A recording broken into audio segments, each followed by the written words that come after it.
Hi, welcome to the Vehicle Service Reminder Tracker walkthrough video. This is a tracker which will help keep track of all your vehicle service reminders under one glance. First of all, we have an appointment calendar which shows all the appointments that are scheduled for today, tomorrow, for the current week or the for the current month.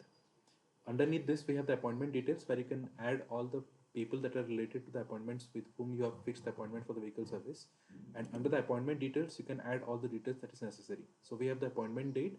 So once you click on this, you will have a date field that pops up where you can put the appointment date.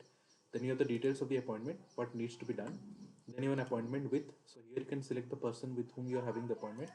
Then you can select the place where you are going to have the appointment. So you can add in your own place or you can select any place from this list.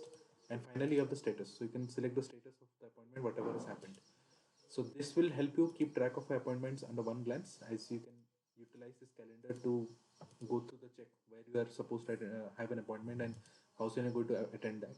So this template is entirely customizable as per requirement. If you need to customize this template further, please feel free to reach out to me at craftmyproduct@gmail.com. I'll be happy to assist you on this further. Thank you.